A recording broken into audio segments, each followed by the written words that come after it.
Imagine walking through life with a map that shows only the sunny paths, blissfully unaware of the shadows lurking just off the trail. Sounds safe, right? Wrong. Just as the brightest lights cast the darkest shadows, some individuals in our lives can cast a long, dark shadow over our journey, subtly steering us away from our true path. What if I told you that recognizing these individuals is not only possible, but crucial for navigating life's complexities with your spirit and direction intact? The first of these signs, manipulative behavior, is perhaps the most insidious, weaving a complex web that ensnares the unwary. Manipulative behavior is a craft as ancient as the serpent's whisper in Eden, a timeless example of the devil's disguise to lead astray. It's like a sly disguise, hiding behind caring words or friendly gestures. Instead of being straightforward, it's about subtly bending someone's thoughts or feelings to fit someone else's plan. This sneaky behavior can show up in all sorts of ways, from little hints that make you doubt yourself to big moves trying to take over what you do and decide. Imagine a friend who always knows just what to say to sway your decisions, not for your benefit, but theirs. Or a partner whose love seems conditional on your acquiescence to their wishes, molding you into an echo of their desires rather than a partner. These are the puppeteers of the human soul, their strings attached to the most vulnerable parts of our spirit, tugging with each word and action, steering us away from our path. The wisdom of ancient philosophies and religious teachings has long cautioned us against such influences. In Buddhism, for instance, the concept of right speech, one of the steps in the Noble Eightfold Path, teaches the importance of words that are truthful, harmonious and beneficial, fostering goodwill and understanding.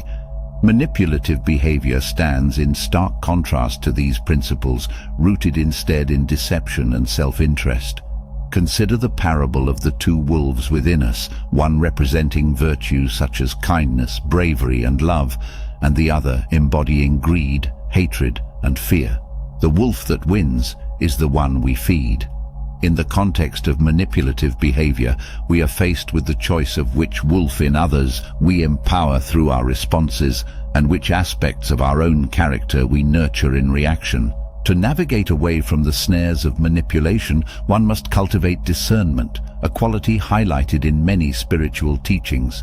Discernment allows us to see beyond the surface, to question the motivations behind words and actions, and to trust our intuition when something feels amiss. It involves a delicate balance of openness and skepticism, a dance between trust and caution. This first sign is a reminder to stay vigilant, to listen closely not just to the words spoken but to the intentions behind them, and to always strive for authenticity in our interactions. Sign 2, lack of empathy. Empathy, the ability to understand and share the feelings of another, is the cornerstone of genuine human connection and compassion. Its absence, therefore, reveals a chilling void, a space where the warmth of human kindness should reside, but instead is replaced by a cold indifference to the suffering and joy of others. The absence of empathy in an individual can be as perplexing as it is disheartening. It's like witnessing a mirror that reflects nothing back, leaving one feeling unseen and unheard.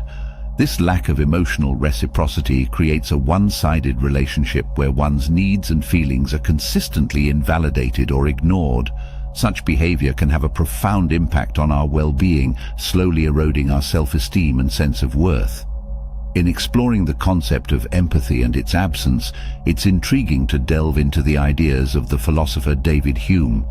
Hume, an 18th century Scottish philosopher, pondered deeply on human nature and the sources of our moral sentiments. Central to Hume's philosophy is the idea that empathy, or what he called sympathy, forms the basis of our moral judgments and social interactions. He argued that humans have an innate capacity to feel the emotions of others, which allows us to connect with them on a fundamental level. This sympathy, according to Hume, is what motivates us to act morally and to care for the well-being of others. However, Hume also recognized that empathy is not always present in every individual. He observed that some people seem to lack this ability to resonate with the feelings of others, leading to behaviors marked by indifference or even cruelty. For Hume, this absence of empathy was not just a personal deficiency, but also a moral failing, as it prevented individuals from fully engaging with their fellow human beings and recognizing their inherent worth. The chilling indifference of a lack of empathy can be likened to the story of Cain and Abel, where envy and lack of brotherly love led to the ultimate betrayal. It serves as a stark reminder of what happens when empathy is absent in our relationships. It not only breeds isolation, but can also result in harm. In the teachings of various spiritual traditions, empathy is often elevated as a virtue. The Golden Rule, found in some form in nearly every ethical tradition, urges us to treat others as we ourselves would like to be treated. This universal principle is predicated on the ability to empathize, to imagine oneself in another's situation, and to act from a place of understanding and compassion. The person devoid of empathy sees others not as subjects in their own right, with their own feelings, needs and desires, but as objects to be used, manipulated or ignored according to their own whims. This objectification of others is a red flag, signaling a relationship dynamic that is fundamentally unbalanced and unhealthy. It is essential then to cultivate environments and relationships where empathy is not only valued, but practiced. This involves active listening, the willingness to be vulnerable, and the exercise of compassion in our daily interactions. Just as a garden requires tending to flourish, so too do our relationships need the nourishing touch of empathy to grow strong and resilient.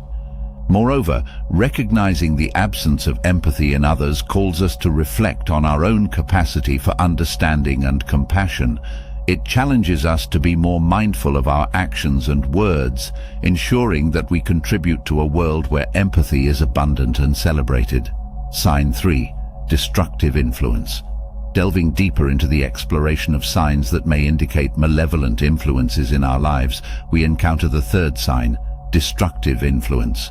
This sign is perhaps the most visibly alarming, as it directly impacts not only the individual, but also the wider community through actions and behaviors that sow discord, chaos and harm. Manifestations of darkness through destructive influence can take many forms, from spreading rumors and lies that tarnish reputations, to engaging in activities that harm the physical or emotional well-being of others. It's a force that seems to revel in the downfall and suffering of others, pushing individuals or groups towards actions that are self-destructive or harmful to the community. This sign echoes the parable of the wheat and the tares, where an enemy sows weeds among the wheat in a field. The tares, representing the destructive influences, grow alongside the wheat, threatening to choke and overwhelm the good crop. It's a vivid illustration of how negative influences can infiltrate and attempt to undermine the positive and constructive aspects of our lives and communities. The challenge lies in recognizing these destructive influences for what they are, especially when they can be subtle or masked by a veneer of charm or righteousness. It requires a discerning eye and a steadfast spirit to identify and resist the pull towards chaos and harm. The presence of destructive influences in our lives tests our resilience, our values, and our commitment to fostering positivity and growth. In the face of such darkness, it is vital to cultivate a community of support and to strengthen our inner resolve. It means surrounding ourselves with individuals who uplift rather than undermine, who inspire growth rather than destruction. It is also a call to introspection, to examine our own actions and choices, ensuring that we are not unwittingly contributing to the spread of negativity and harm. Moreover, combating manifestations of darkness requires a collective effort. It involves fostering environments where honesty, integrity, and kindness are valued and practiced. It means speaking out against injustice and harm, supporting those who are vulnerable, and working towards solutions that bring healing and reconciliation. In St. Thomas Aquinas' renowned work, Summa Theologica, Aquinas delved into various aspects of ethics and morality, providing insights into human behavior and the nature of good and evil.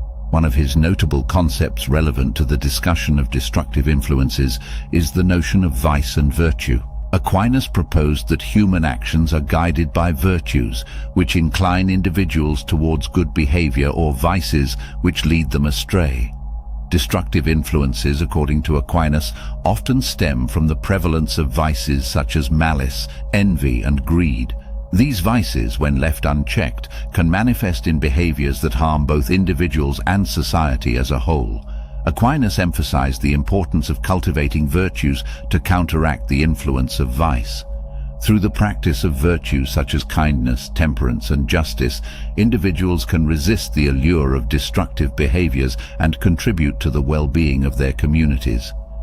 Furthermore, Aquinas highlighted the role of reason in discerning between good and evil. He argued that human beings possess the faculty of reason, which enables them to understand the natural law and discern the moral implications of their actions. By exercising reason and moral judgment, individuals can identify and resist destructive influences, thus promoting harmony and virtue in society. Sign 4. Charismatic charm. This trait, while often seen as positive, can be a double-edged sword when wielded by those with less than noble intentions. The allure of charismatic charm lies in its magnetic pull, drawing people in with a seemingly irresistible force. However, when used as a tool for manipulation rather than genuine connection, it becomes a potent means of leading others astray. Charismatic individuals possess an innate ability to command attention, inspire confidence, and elicit affection. They are the Pied Pipers of the human psyche, capable of leading the unwary into the depths of deception with nothing but a smile and a well-placed word. This charm, when detached from integrity and true empathy, becomes a mask for ulterior motives, seducing others into compliance with a vision or agenda that serves only the charmer's interests. The danger of charismatic charm lies not in the trait itself, but in how it is employed. Like the enchanting sirens of Greek mythology, whose beautiful songs lured sailors to their doom, charisma can entrap those it captivates, binding them to the will of another without a clear sense of the consequences. It is a form of influence that bypasses rational thought, appealing directly to emotions and desires, making it a powerful tool in the hands of someone with malevolent intent. One famous study that sheds light on the power of charisma and its potential pitfalls is the Stanford Prison Experiment, conducted by psychologist Philip Zimbardo in 1971. In this study, Zimbardo and his team simulated a prison environment, assigning participants to the roles of guards and prisoners. What started as a 2-week experiment had to be terminated after only 6 days due to the alarming transformation of the participants. The guards, who were not given any specific instructions on how to behave, quickly adopted authoritarian and abusive behaviors towards the prisoners. Conversely, the prisoners became submissive and obedient despite their initial resistance. This study highlighted how easily individuals can be influenced by the roles they are assigned and the authority figures they encounter. The guards' charismatic demeanor, coupled with their newfound power, led them to abuse their authority, while the prisoners succumbed to their charm and authority, even at the expense of their own well-being. The Stanford Prison Experiment serves as a stark reminder of the dangers of unchecked charisma and authority, illustrating how individuals can be swayed to act against their morals and better judgment under the influence of charismatic leaders. To navigate the treacherous waters where charismatic charm might lead us astray requires a blend of awareness and inner strength. It involves recognizing the difference between genuine connection, which nourishes and uplifts, and manipulative charm, which seeks to use and control. It means looking beyond the surface allure to discern the true intentions and values of those who seek to influence us. Drawing from the wisdom of spiritual traditions, we are reminded of the importance of discernment and the value of looking within for guidance. The Bhagavad Gita, for example, teaches the importance of self-awareness and the discernment of truth from illusion. In this context, discerning the nature of charismatic charm involves a deep understanding of one's own values and the strength to adhere to them, even in the face of persuasive influence. Cultivating relationships and communities where authenticity is valued over superficial charm is essential. It means fostering spaces where people are encouraged to be themselves, flaws and all, rather than performing to meet the expectations set by charismatic leaders. In these authentic spaces, genuine connections can flourish based on mutual respect and understanding rather than manipulation and control. Sign 5. Obsession with power. This is a particularly stark indicator of someone whose motivations might not only be self-serving, but also detrimental to the well-being of those around them. An obsession with power manifests through a relentless pursuit of control, authority, and dominance over others, often at the expense of ethical considerations and the welfare of the community. Individuals who exhibit an obsession with power view relationships and interactions through the lens of hierarchy and dominance. They are often driven by a deep-seated need to assert their superiority and control over others, seeing people as pawns in their quest for increased status and influence. This approach to life is antithetical to the principles of mutual respect, equality, and compassion that form the foundation of healthy and harmonious societies. This relentless pursuit of power can lead to a variety of harmful behaviors, including exploitation, manipulation, and even coercion. It undermines the fabric of trust and respect that binds communities together, replacing it with fear, suspicion, and division. The dynamics of power obsession can be seen in historical figures who sought to conquer and dominate at all costs, leaving a trail of destruction in their wake. It serves as a cautionary tale of the perils of allowing such ambitions to go unchecked. Spiritual traditions across the world have long cautioned against the dangers of power obsession.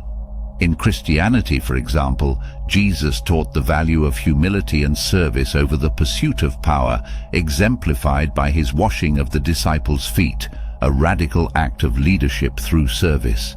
Similarly, in Taoism, the concept of wu-wei, non-action, emphasizes the power of yielding and the strength in softness, suggesting that true influence comes from being in harmony with the natural flow of life, rather than imposing one's will upon it.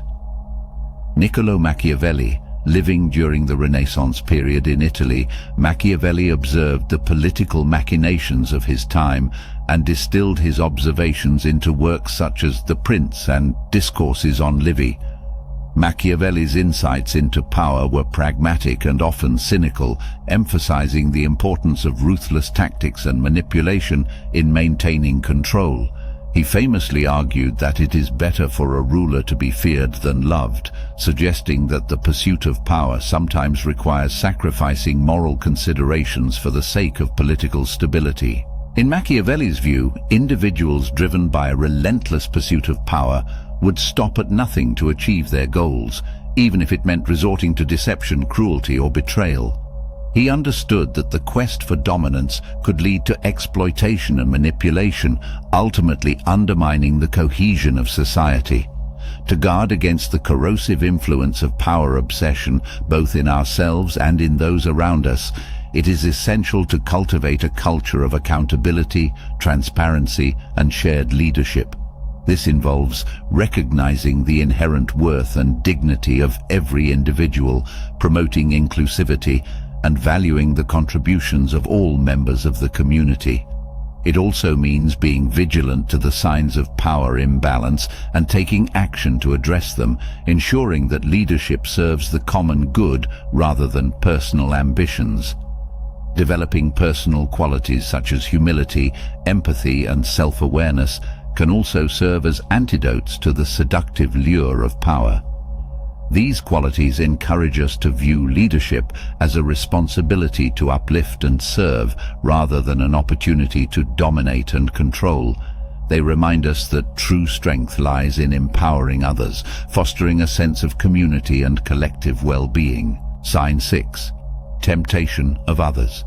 This sign is a reflection of an individual's intent to lead others away from their paths of integrity, pushing them towards choices or actions that compromise their moral or ethical standards. Temptation in this context is not about the minor enticements of daily life, but rather the profound and often deliberate efforts to sway someone into acting against their better judgment for the tempter's benefit. Those who tempt others exploit vulnerabilities, desires, and weaknesses, presenting choices that seem to offer immediate gratification or short-term gains, while obscuring the long-term consequences. This manipulation is akin to the classic tale of Faust, who was tempted by Mephistopheles with knowledge and power at the price of his soul. The story serves as a timeless metaphor for the dangers of sacrificing one's principles and the essence of one's spirit for fleeting pleasures or gains. The act of tempting others away from their moral or ethical compass can deeply erode trust, relationships, and the fabric of communities. It introduces doubt, guilt, and often a sense of betrayal, not just towards the one who tempts, but towards oneself for succumbing to the temptation. It's a dynamic that can profoundly impact an individual's sense of self and their relationship with their moral and ethical beliefs. Spiritual and philosophical traditions provide guidance on resisting temptation and understanding its nature. Buddhism, for instance, speaks of the middle path, which encourages balance and mindfulness to avoid the extremes of self-denial and self-indulgence. This teaching suggests that understanding our desires and their roots can empower us to make choices that align with our deepest values and truths. To counteract the influence of those who might tempt us towards paths that betray our core values, a strong sense of self-awareness and a commitment to one's principles are essential. Cultivating an environment of mutual support and open communication can also help individuals recognize when they're being led towards potentially harmful choices. It is through community and shared values that the strength to resist such temptations is bolstered. Additionally, fostering resilience against temptation involves acknowledging our vulnerabilities and working proactively to address them. This can mean seeking guidance, setting healthy boundaries, or engaging in practices that strengthen our mental and emotional fortitude. It's about knowing that it is okay to seek help, and that doing so is a sign of strength, not weakness. One interesting aspect to explore in relation to temptation is the role of advertising and marketing in modern society. Every day, we are bombarded with advertisements that appeal to our desires, promising happiness, success, and fulfillment through the acquisition of products or experiences. These advertisements often tap into our insecurities and aspirations, creating a sense of longing or inadequacy that can make us susceptible to temptation. In this way, advertising can be seen as a form of temptation, subtly influencing our choices and behavior in ways that may not always align with our values or best interests. It can be challenging to resist these temptations, especially when they are presented in such persuasive and appealing ways. However, by becoming more aware of the tactics used in advertising and marketing, we can develop greater discernment and resilience against temptation. This might involve questioning the messages we encounter, considering the true motives behind them, and evaluating whether they genuinely serve our needs and goals. By understanding and recognizing these 6 signs, we equip ourselves with the knowledge to navigate the spiritual and moral complexities of our lives. I hope you enjoyed this video. If you did, feel free to subscribe to my channel. Thanks for watching.